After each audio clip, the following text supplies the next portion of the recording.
Welcome back, everybody, to the Pokemon TPP version playthrough. This is part 2. And if you all recall in the previous video, I said I wanted to make the background image a little more involved. There you go. Now we've got everybody's moves on display, and also in the order that the moves are for each Pokemon. Because, you know, we gotta keep a serious amount of accuracy in this playthrough, because otherwise, you know, what are we doing here? I don't even know. Anyway. So now we're going to be facing the second bug catcher in the Viridian Forest, and once again, I don't remember Oddish being a bug type. You know, it's pretty weird how this is, you know, this isn't the Pokemon Red that I remember playing. It was, you know, a lot younger. Although, actually, you know, the story was, and I actually mentioned this during the Soul Silver playthrough, I think it was about a year after the first generation Pokemon came out, and I bought both Red and Blue versions. I don't know, I think the intention was because, you know, all of the things said that, you know, in order to collect all 150 Pokemon, you have to have both versions, because only certain ones can show up, and blah, blah, blah, blah. Yeah, so I bought both. I decided to play Pokemon Blue, and one of my friends at the time borrowed my Pokemon Red. And so he was playing Red, and I was playing Blue. We were so into it. It was really cool. And level up for Velocitus, because he's cool like that too. Yeah, it was a lot of fun, you know, just old school gaming, you know, because you had to have the link cable and stuff to trade, so yeah, it was fun, you know. He was way more into it than I thought he was going to be, because, you know, I don't think he knew much about Pokemon at the time. It was just like, you know, he was just like, yeah, okay, I'll try this, you know, play it, whatever. And I know, we had a lot of fun together, so it was cool. So yeah, you know, during that battle, there was the first Execute of the playthrough. Yeah, you know, Execute actually shows up on Route 1 in this version, but I don't... I did show that in the previous video, didn't I? God, it feels like it's been forever since the last video. I am so sorry. Anyway, first Venonat of the playthrough too, because those are totally normally here in the Viridian Forest, yes indeed. Actually, you know, they should be, and that's because I feel like... Oh, please not Bubble. Okay, good. I feel like after I understood the thing about, what was it, Venonat, Venomoth, Butterfree, and Metapod, and, you know, all of the ways that it seemed like their evolutions were kind of mixed up. It seemed like Venonat was supposed to evolve into Butterfree because they look more similar, and it seemed like Metapod was supposed to evolve into, or I'm sorry, Caterpie. Caterpie was supposed to evolve into Venomoth because those two look more similar. And there's the first Caterpie of the playthrough too. Also a level up for Shelly. Shelly is cool like that. Yeah, I don't really know, you know? They're really good at what they do. And, you know, they deserve some sort of reward. And that reward is leveling up. Also, I cannot forget that there's an extra item down here. I always get this. Yeah, I forget what it is. You know, it's a potion, but I always remember that it's there. Because, I like free stuff. And I like collecting things. Hey, what's up? What's the hurry? Oh, well, you know, I'm just trying to get along with my Pokemon journey, you know, just not anything important at all. Yeah, sure, I can totally battle you, I guess. Why not? Level 10 Venonat, I think... Oh, I can't remember. I actually think I looked it up, what this trainer had originally in the Viridian Forest. And I don't remember what... I think it was a level 10 Pokemon. Let me see. Oh, no, here it is. It's a level 9 Weedle, initially, is what he had. You know, Venonat, whatever. I do like that, though. I like Venonat being this early in the game. It just feels like it makes sense. Anyway, if anybody noticed, you know, I didn't really get to mention this in the previous part, but I am using the color palette, you know, for this game. You know, like the Game Boy Color, or, well, the Super Game Boy, I think, was the one that initially had this color palette. And then the Game Boy Color. But yeah, you know, I wanted to show it in full awesome color, because showing it in black and white, or just like the pea soup green of the original Game Boy, just doesn't do it justice. Wow, thank you, random old man. I don't even know why I talked to that guy. He just kind of seemed like he was important. So it's just like, I'll talk to him. Oh, hey, did you know that there's a cut move? Oh, whoops, I shouldn't have said that. Anyway. So, yeah, I was looking for the sign for this town, because, you know, we gotta know what town that we're in. What is this second, or I'm sorry, the third, or, well, this would be a city, so the second city that we're in. Yeah, Yeah, Pewter City, a stone gray city. I really like what they did with the color palettes, and that's another reason why I wanted, you know, the color version of this game rather than just like plain old black and white. It's just watching it come to life in color on the Super Game Boy, because I had that back then, was so awesome. I really loved that. Now, as we get to Pewter City, unfortunately there's something that I forgot to do, and I'm going to do that right now. Yeah, we're gonna have to do some serious backtracking, but luckily we have, of course, the magic of video editing. Move! Yeah, we got that. Oh, jeez. We've got that going, and unfortunately, so yeah, I gotta go all the way back to Viridian City. You'll see what we're doing. Also, I don't know why I went through the grass there, but I feel like the encounter rate in Viridian Forest is very low as compared to other places. But anyway, just like that, here we are. This is Route 22. Yes, I know, all of a sudden we skipped huge numbers, and there he is. Our good old rival, Slick. Once again, I named that for a self-referential memory type thing. Anyway, he's being a big jerk, and of course just like taunting us for not having any badges, saying that we're not strong enough to get through the Pokemon League, but then again, neither is he, as we will quickly learn. Now he has one new Pokemon, which will be updated in the bottom right. There it is. It's a Spearow, and it's level 9. So yeah, his Pokemon have leveled up a little bit, and well, mine have leveled up a lot of it, and unfortunately for him, I have 4 Pokemon, he has 2. So, who's the one that's doing better on their Pokemon journey so far? Yeah, that's what I thought. Anyway, so this Spearow decided that it'd be a good idea, you know, because the AI is just so perfect in this game, to do a bunch of growls. Yeah, that doesn't really matter since I'm doing Bubble. Also, that Peck did like nothing. That reminds me, Shelly is like a super tank. He has so much defense. 25. Good God. Yeah, that Peck did like nothing, pretty much. It did 8. Ooh. Yeah, Shelly's defense is really, really nice. I like it. So for his Eevee, of course, that's going to be his signature Pokemon for this run. And we're going to face him with Mouser, because paralysis. And that's good. Very good. Well, when it's done to them, not to me. When it's done to me, then no, I don't want any part of it. His Eevee actually has quite a bit of attack. Unless Mouser's defense is kind of low. Also, yes, he's back to sand attacking. Why, Eevee? Why? I wonder if that's the reason why. I love how Sand Attack missed. Of all the things that could have missed, Sand Attack missed. How ironic.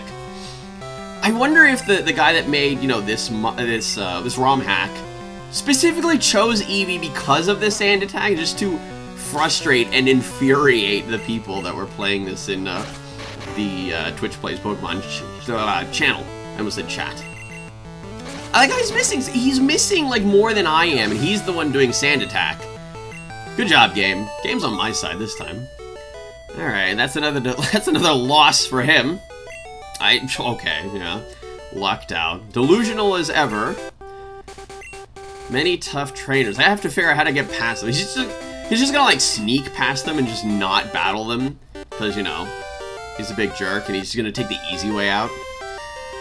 Anyway, there he goes with his amazing theme song, and here we go with our amazing magic of video editing. Alright, so we're gonna head on back to Pewter City. Also, we're gonna have another grinding sequence. Yes, I know it sounds insane, but the gym coming up is not fun. It's pretty difficult. Also, in the previous video, I was gonna mention about like how I came up with each of the Pokemon's nicknames. I guess I can do that now, while we're grinding out. Shelly, that was literally the first name that came to my mind when I got Squirtle. It's just, he's got a big shell, so Shelly, why not? So Shelly learns Water Gun. Boom, show that on the sidebars. Level 16, now if anybody doesn't remember, at level 16, Squirtle evolves into Wartortle. And yes, we're gonna have a cool fancy effect on the side as well. Not only are we gonna be flickering back and forth, ooh, it's all sparkly and shiny. Boom, there's our new Wartortle, aka Wing Ears. Sweet. Alright, so some more level ups. Also, what else? Oh, Velocitus. Now that was the one that was a little bit confusing for me. It took me a while to come up with that one. I think I was looking at ideas for, you know, that other people came up with for Doduo, like Dodrio. I think somebody said something about a velocity, so I was just like, okay, that sounds kind of cool, but I want it to be, you know, unique sounding. At the time, for some reason, I could not get the name Atrocitus out of my head. And if anybody doesn't know, that's a DC Comics supervillain. And so I just decided to put them together. So Velocity, Atrocitus, Velocitus. Kind of sounds like a cool... I guess it kind of sounds like a supervillain name, but I don't know, it just kind of sounds like it could be a Pokemon name too. Anyway, here we are in the Pewter City Gym. So here's once again, the fruits of my labor from grinding. Now, Shelly is at 17 and everybody else is at 15. Unfortunately, somehow Slick got past us, magically, and beat the first gym.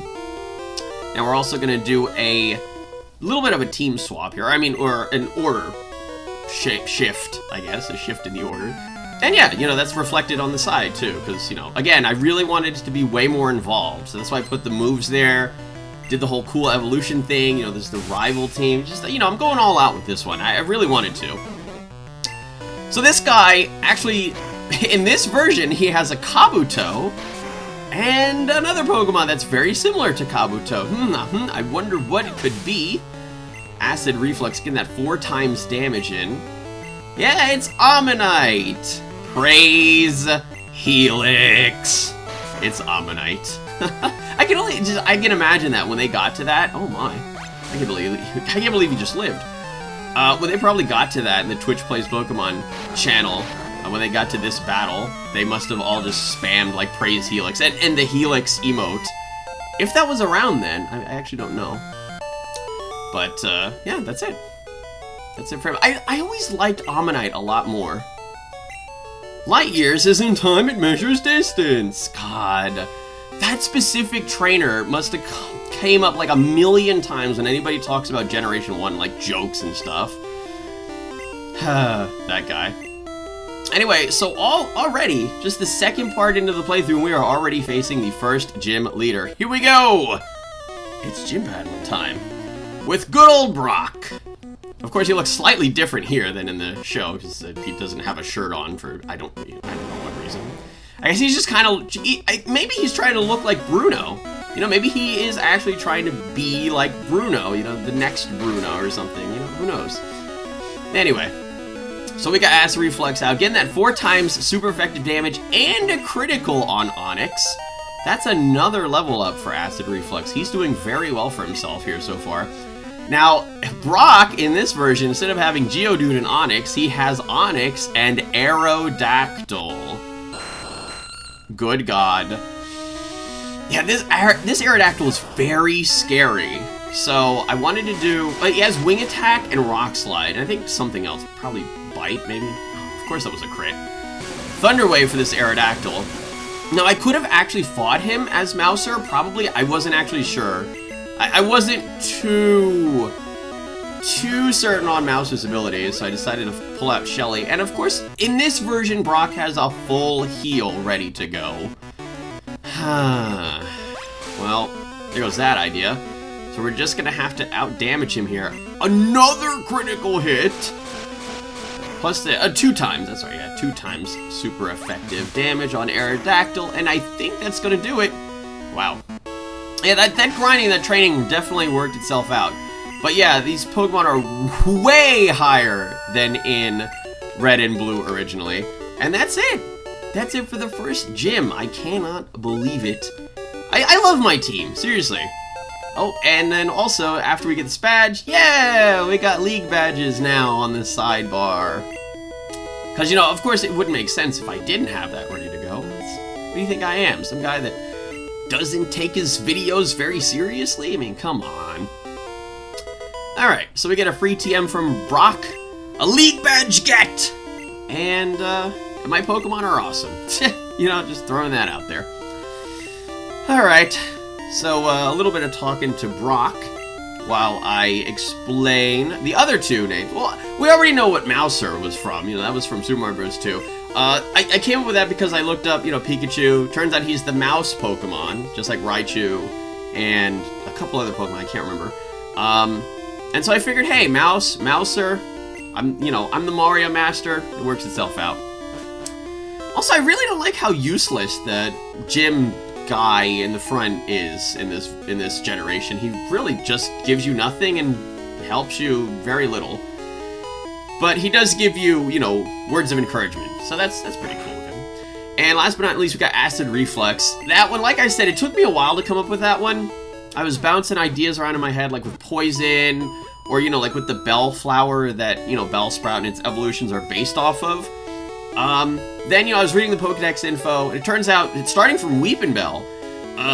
Apparently Weepinbell and Victory Bell can produce an acid that's so powerful that it can, it can melt like steel? Melt in steel beams. So I figured, acid, what can I do with the word acid? Reflux. Okay. Because I think Weepinbell, his Pokedex info, it says he even, spits acid. So I figured, the acid's coming up. He's spitting it up. It's acid reflux disease. Poor Weepinbell. Somebody get him a Zantac. Alright. So that's it for buying stuff. I think I bought just a couple of things. I was thinking about buying Pokeballs. Because like I said, I'm not done catching Pokemon. But I don't really think I'm going to catch them with a Pokeball. Yeah, I don't think any of the Pokemon that I want are coming up soonish. So I just decided I'll wait to buy Pokeballs. So yeah, these 4 are actually going to be the 4 Pokemon that I have for quite some time. Even though I caught them all in, the first part. And it made people think that I was just going to go crazy with catching. But yeah, no, I'm just going to throw it out there now. I'm not going to be catching all 151 Pokemon in this game, in this playthrough. When I originally played Generation 1, I really don't remember seeing Dratini for a very long time into the game. Now the fact that this trainer has a Dratini this early into the game is a very big problem, because Dragon types are resistant to a lot of stuff, including electricity. And then of course he counters my Thunder Wave with his own Thunder Wave. And now we've got a fancy effect for Mouser being paralyzed on the side there. Because again, way more involved. And of course it's resistant to water. There's so much stuff that Dragon's resistant to. Pretty sure that's why Fairy was created, because they realized, oh yeah, hey, this thing's resistant to a lot of stuff, isn't it? Let's see, Generation 1. It's resistant to electricity, fire, grass, and water. So 4 of the most common types in the game. That's actually really insane. And plus, this thing has really high defense, doesn't it? Dratini's a monster. And of course, we already know that because Dragonite is a ridiculously strong Pokemon. So it makes sense that its pre-evolutions would be strong too. Why does she have to have an EV2? Good God. So yeah, like I said in the first part, the difficulty is going to ramp up very quickly. And this is pretty much, this is it. It's happening. She's got 2 level 17 Pokemon right after the first gym. Help me, help me, help me. Oh, Velocitus, though, showing that he is a monster, taking down that Eevee all by himself. I'm mean. Really, I'm mean. You're the one that has the level 17 Dratini, and I'm mean? That's not how things work, sweetheart. Alright, so we're switching Velocitus into that first slot because, like I said, he proved himself to be a monster, man. Just taking out that Eevee all by himself. So this bug catcher, apparently, we faced him before in the Viridian Forest. I believe it was the very first bug catcher. Because, we do actually get to get a rematch from this guy. It's actually kind of cool. But he has a Kakuna, which I wasn't really too worried about because, Peck... I was wondering if Peck was actually a normal type move in this game, but it turns out it's flying, so that saved me. So I get to do tons of damage to that Kakuna, tons of damage to this Metapod. Of course, he's going to tank it out because he's got really high defense, and then he's going to harden, but it's fine. Because, I was thinking of Gust. Gust is a normal type move in this game, as compared to future generations where it's a flying type move. Yay! Level up for Velocitus, and now it gets Paris! Yes, I think you all remember this one. this is that guy, the one that had the Paris. And then that's 4 times damage from Velocitus, who does ridiculous damage. And that's it for this part of the Pokemon TPP version playthrough. We beat that bug catcher at the very end of the video once again. See you all next time.